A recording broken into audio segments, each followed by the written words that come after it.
That's deep, man. Just the other day, I was watching the Moses documentary that they have on Netflix, and it was really interesting because I just needed to watch it to re-jog my memory about what actually took place, and those were the people of Israel, Right. And he basically came to save them from the what do they call them, the pharaohs, Right. the Egyptians.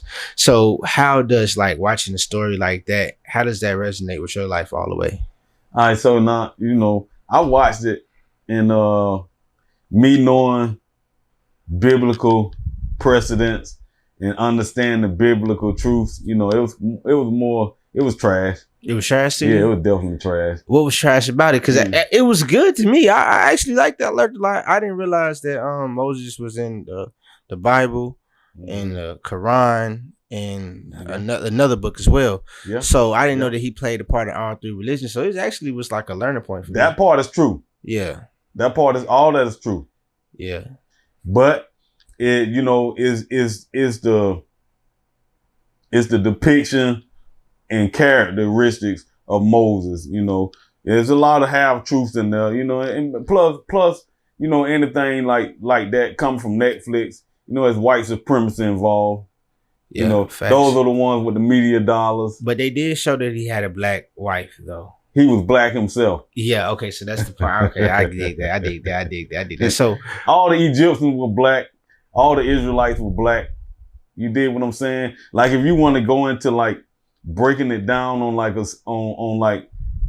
layman's terms and what we were bringing up to speed in the day without even talking about the Bible, you pull out a dollar bill. And on the back of a dollar bill, you got two images. You got a pyramid and you got an eagle. All right. So we all know, living here in America, that eagle is symbolic of American culture. And they tell you over and over and over that pyramid is symbolic of Egyptian culture. What's the common denominator in those two? They both conquer, divide and conquer, and they both like to enslave God's people. Yes. So that's the common denominator. So how could the Egyptians from that Netflix series look other than anybody else but the people who was on American soil that they keep showing you day in and day out on these slave movies? Yeah. So you gotta understand, so it's cool for them to tell a story, but they also paint a narrative. It's propaganda. So what's the difference between, Israel people and just today's modern Christian people? Basically, Christianity has a lot of paganism. Okay, so you can't find Easter and Christmas. No, Valentine's Day. Christmas is actually in the Bible. But yeah, Christmas is real, but the Santa and the gifts. Well, I mean, how you feel about the gifts? Because I know that they brought gifts to Jesus. It's all paganism, because that comes from a holiday what they call Saturnalia. But I want to say this. Christmas is actually in the Bible. If you look at Jeremiah chapter 10, you're going to see Christmas. So it's telling you that these people, they go into the forest and they cut down trees and they deck it with gold and silver. So now in the day's time, they don't use actual gold and silver. They use gold and silver ornaments. Mm-hmm. But it's still the same thing. So it's there, but it's telling you that it's the it's the work of someone's hands. And it's just vain. Mm-hmm. So, they do that. And they brought that into modern civilization. But these are all pagan holidays. So Christianity is built on paganism. Mm-hmm. Whereas being an Israelite, we have holy days. And those holy days, most of our people don't know anything about. We keep the Sabbath from Friday night to Saturday night. Mm-hmm. 7 days. On the 7th day, every single week, then we have holidays like Passover. We got Passover coming up. We got Passover celebration coming up on the 23rd of this month. So Passover, Feast of Unleavened Breads right after that. 7 days we don't eat any bread with leaven in it. So it's just different than just Christianity. Christianity, they all about tithing and just getting you to celebrate all these holidays and Sunday worship, which is unbiblical. So how were you raised? Were you raised under Israel? Am I saying it right? Is Israelite. Just say Israelite. Yeah. Were you raised in the Israelite lifestyle, or was you raised in the Christian lifestyle and you just got this information as you grew up to know like which side did you want to go with? Well, that's a good question, brother. So actually I grew up as a Jehovah's Witness. My mom was a Jehovah's Witness. My dad was a Jehovah's Witness. So me not celebrating holidays, birthdays, Christmas, Easter, all those holidays itself, I did not celebrate those growing up. However, that wasn't the truth.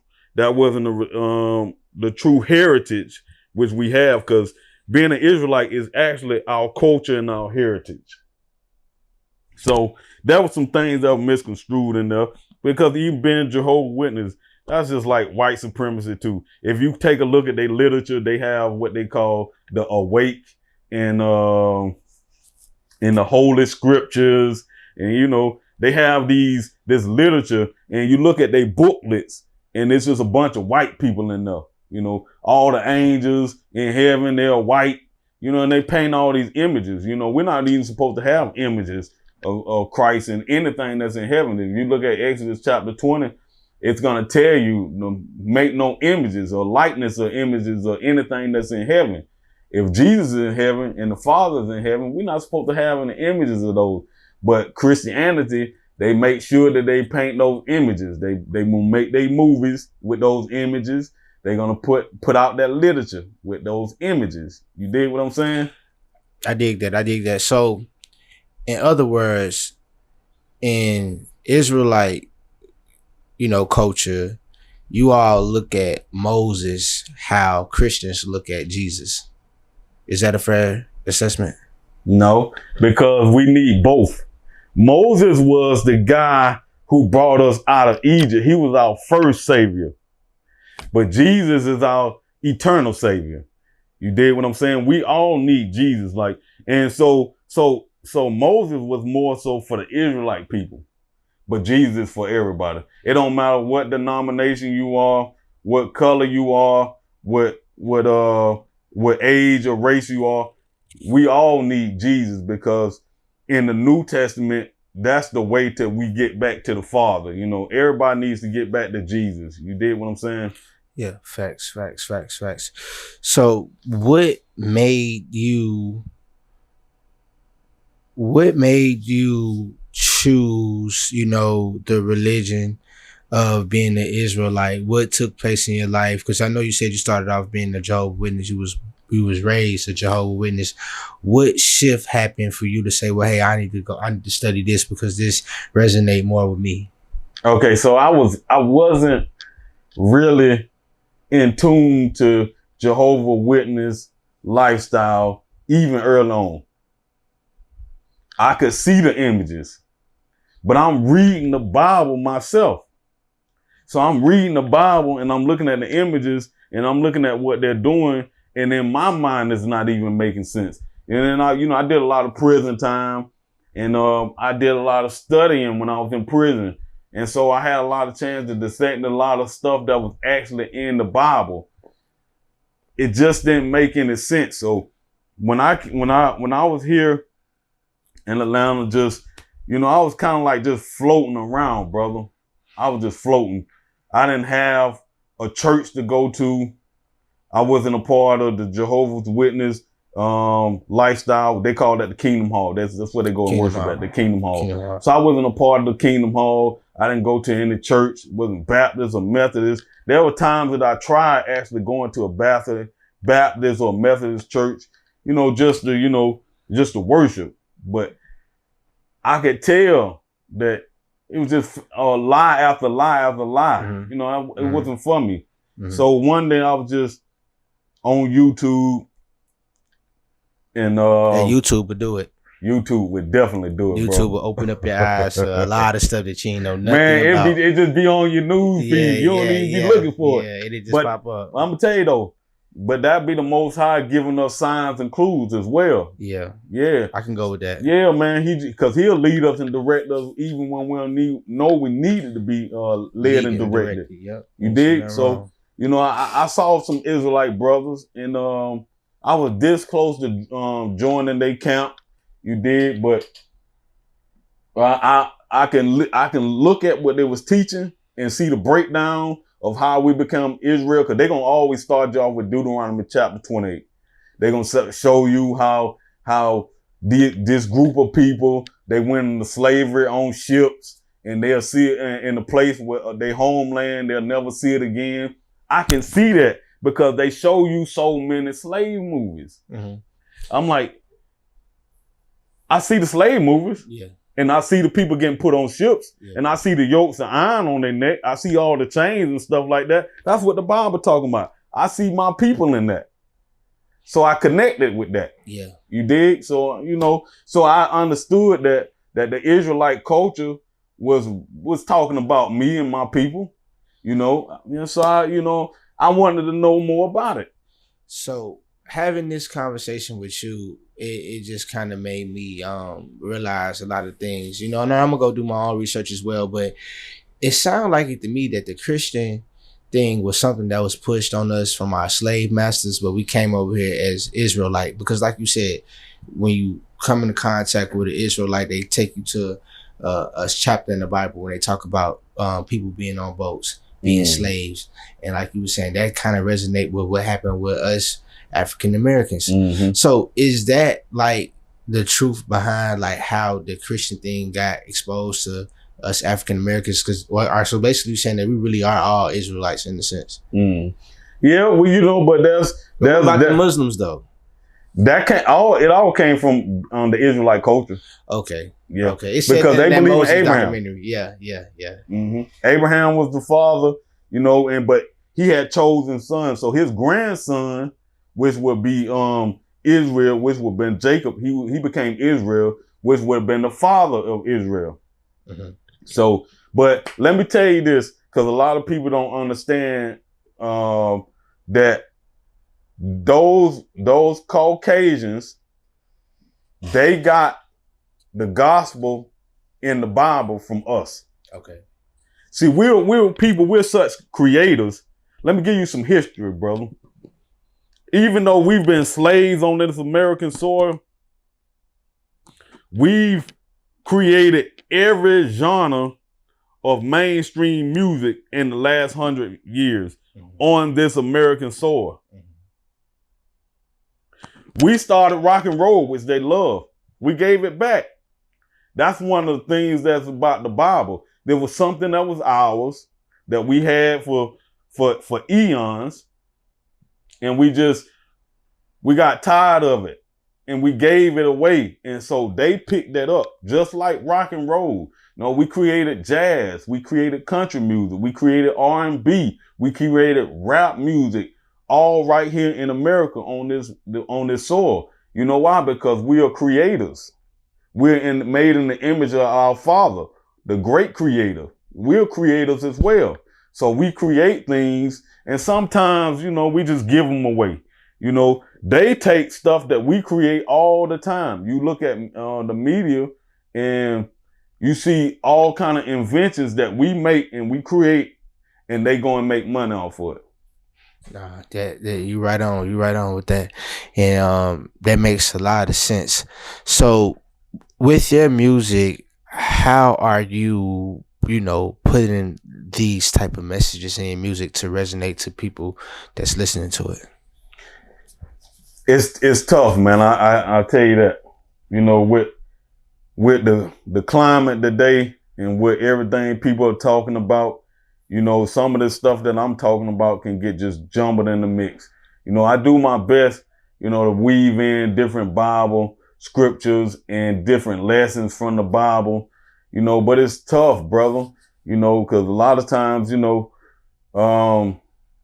if it's not fly, if it's not flashy, you know, if it's not just cool. If everybody ain't talking about it, like our people don't really want to listen to it. A lot of times in these days, our people don't want to think too hard. You know what I'm saying? And it requires a lot of thinking in order to put the pieces together, in order to understand, first of all, that we are Israel, and to understand what it is that the Most High want from us. You know, he entrusted so much to us. That's why we struggle so hard in this land. That's why we struggle so hard in this place. And, you know, we getting locked up. We getting shot down. We got these broken homes, these broken families. You know what I'm saying? Men ain't seeing their children. They got to fight through the court system, and the court system is taking a fee just for them to pay money, just to, you know, to see their kids and be a part of their kids. They got to pay a lawyer. I got a friend of mine right now going through that type of situation. I've been through situations like that. You know what I'm saying? You gotta legitimate your own children on this soil. You know what I'm saying? You got the mass majority of the prison population, that's black men. You know, all that comes because of the Bible being our history, the Bible being what it is that God gave us, our law and our history, our stories. We don't even understand that correlates to us. You know, we think that's the white man book, that the white man wrote it. We gave that to them. You know what I'm saying? If you look at the book of Romans, in the first book of Romans, chapter 1, you're going to understand that Paul, who was in the Israelites, he went to the Romans. He was in Rome for 2 years. He said he taught everybody that came to him. The Romans, you know, we look at them as, you know, Caucasians. You know, Rome has been in power, you know, ever since, you know, the 10th, 9th, 10th century. Yeah, BC days, right? Not even 10th century. They had a dynasty back in the day, but then they had what they call the Dark Ages. See, they think, people think the Dark Ages was, you know, they don't really know what was that before Christ? The Dark Ages? No, the Dark Ages was actually like, between, 2000 and, 1,000 years ago. Well, more like 1,200 years ago. Really? So those Caucasians, they've been in power for maybe like the last 1,200 years. Really? Before that time, they had what they call the Dark Ages. It was 1,000 years, Dark Ages. They call it the Dark Ages because black people ruled. Yeah. Those castles that you saw, you can go and Google the castles in Spain and England and stuff like that. Black people built those. We were ruling in Europe in those times. You know what I'm saying? So they called it the Dark Ages. You know, there were times when they had like bubonic plague. They had all these different plagues and stuff like that because they were unsanitary. We had to teach them. You know, they call them Moors. We've been called so many different things over the years. But if you look at Psalms 83, go back and look at Psalms 83. It's going to tell you that all these nations of people, they conspired against the people of Israel so we can be a forgotten people. We've been called everything under the sun, but we still the same people. We're still God's chosen people.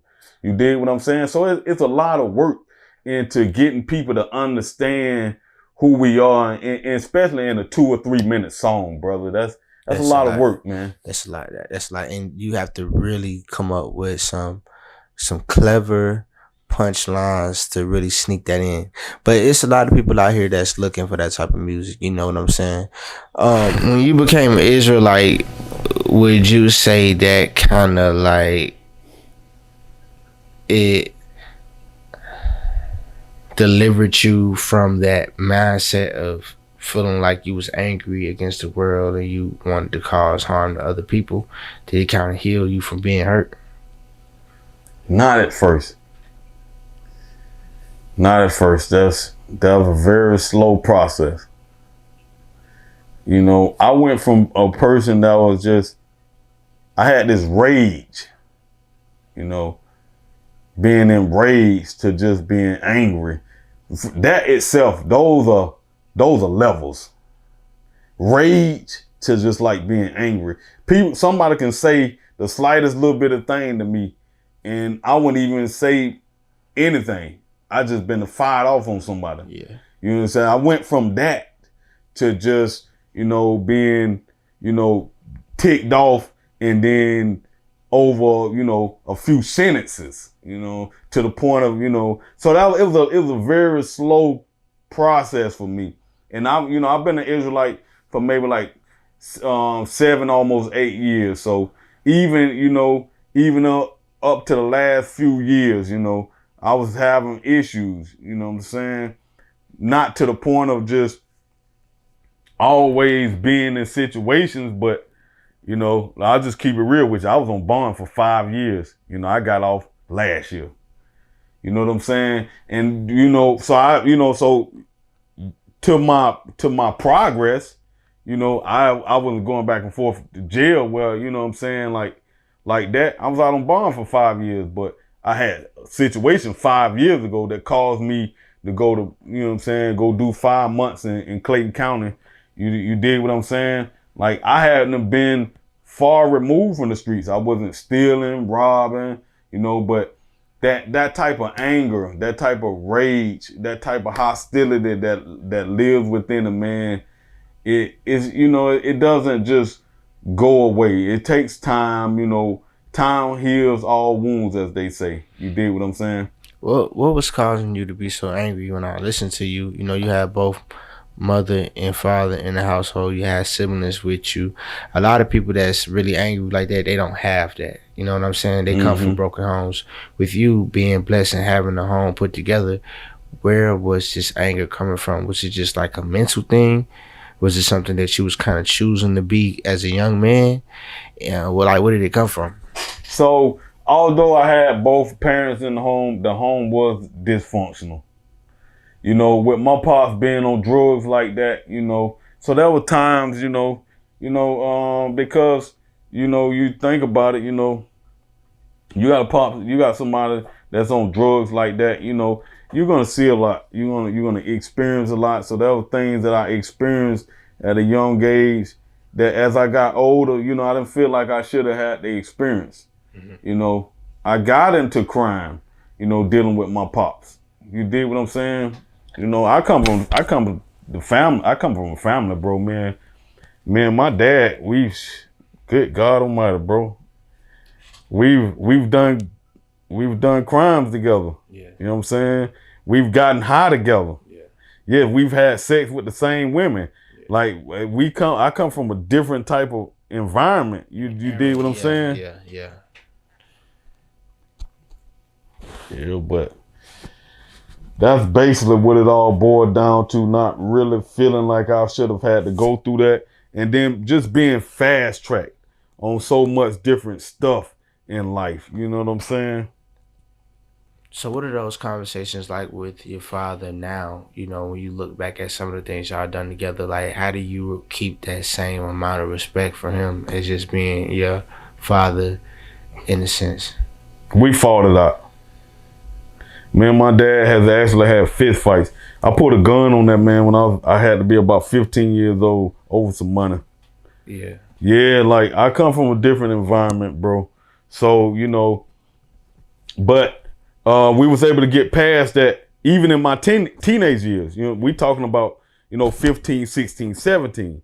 So by the time I got maybe like 19, everything, every beef and issue I had with the man, I kind of hadn't dealt with already.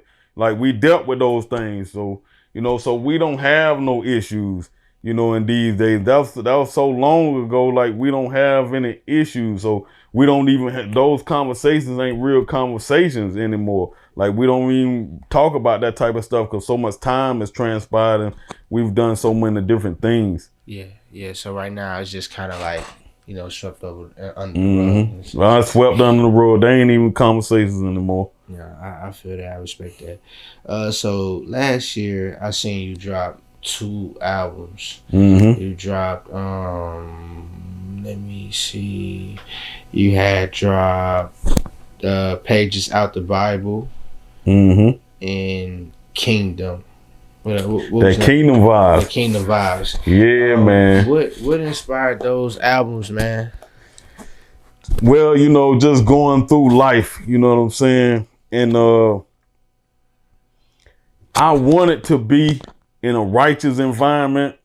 I wanted to have that righteous mindset, but I had struggled so hard because of my past, and all the things that I was doing. Like I was just wild. I was still wilding, and then with me coming up here and just finding my foot, and I had started this business called Neat and Clean Floors. So I was, I was getting contracts and I was making money. I never really been able to make any money because I used to always be behind bars. And then when I came up here, I was homeless, I was broke, and then the Lord blessed me to, to be able to get my feet under me. So I made some things happen. And it's just like that situation, I was just like a kid in the candy store. So I was just doing whatever it is that I wanted to do. So I wanted to have a righteous mindset, but I didn't quite have a righteous mindset. So the Lord had to, tap on my door. You dig what I'm saying? And that came in the form of that jail time. I did 5 months. And so I'm like, oh my goodness. And within that, I had a couple of different situations, man. So it was just like, I need to figure this out. In some way, he just spoke to me and said, remember those times when you were behind bars and how I helped you. You know what I'm saying? And it was through the music. I never thought I'd be doing music because I put that to the side, because by the time I got out of prison, I got past all that. I felt like I was too old. You know what I'm saying? I felt like I was too old to pursue music. I didn't even know how to take care of myself in a legal manner. You dig what I'm saying? So I'm like, I'll just push that to the side. But it helped me out so much emotionally. And I needed help. You know what I'm saying? So I was pushed in that direction by the Most High. He wanted me to, to get all that frustration and anger out, because I was still going through stuff mentally and emotionally where I was probably about to crash out. I had been losing all my people. My sister got killed. My mom, she died. I got 2 brothers in prison for murder. Like, so my children got taken from me. So I was in I was in a bad place, and I was probably about to crash out. And so he was just like, speaking to me, and I just listened, and I just started writing, and it became cathartic again. It started helping me through my emotional trauma and my emotional mess, so that's when Kingdom Vibes was actually born, out of all that emotional trauma that I was going through at the time. No, that's awesome, man. That's awesome. So what could we expect out of you this year? Man, listen. So, I've been working on, doing the basics as an artist, because this is new to me. So, being an artist, it wasn't something I thought I'd be doing. So I was like, well, what do I do? Not having direction, not having any form of training. So I said, well, I'm just going to keep writing. So I got a new project coming out. It's going to be called Spiritual Healing. Then I'm working my way in the underground sector, mixing and mingling. I got a couple people that I've met, that, got studios and do videography, and, they managing artists and stuff like that. So I'm networking, I'm out here, in the building, I'm keeping the Sabbath, I'm keeping these commandments. So just look forward to me just making more music. I'm going to be hitting the stage. Unfortunately, I haven't done any shows yet, but the crazy thing about it is how the Most High be working and blessing, because I haven't done any shows, but that Kingdom Vibes project is done like 130,000 streams on Spotify. So Spotify, me being a businessman and me learning how business work, Spotify, I was able to connect with Spotify on that type of time and just, get this going. So I'm going to make more videos. I got videos coming out. I'm doing new projects, man. I'm gonna be hitting the stage. That's my most important thing that I want to be doing right now. Hitting that stage and connecting with people. So look forward to that within the next year, man. Connecting with any and everybody. If you want to work, Let's work, especially if you got a message, you trying to do something positive. Let's do it, man. I'm out here. I'm with it. That's real. That's real. So, what kind of positive message you could leave us with here today for the people that's watching this? Listen, we all need Christ. We all need the Father in our life. We all need people that support us. Cause I've learned without a healthy support system, men, women, children, no matter who you are, you're gonna die out here. You're gonna crumble from the inside. Make sure you treat your people right though, because no one is gonna keep supporting you when you just a snake in the grass. So make sure that you are decent, upstanding with the people. Support the people who support you, and always show love. Showing love is akin to having a decent and healthy life. Get Christ in your life and show love to your people, man. Don't look at your people as no strangers. Don't look at your people as evil, as they always trying to get over on you. Love your people, man, because we all we got. That's real. That's real. That's real, man. So, man, I thank you for taking the time out to do this interview with us, man. Newest Rich member. And, man, we appreciate you, my brother. Rich in faith, boy. Jerry Ben Israel. Peace and blessings. We out.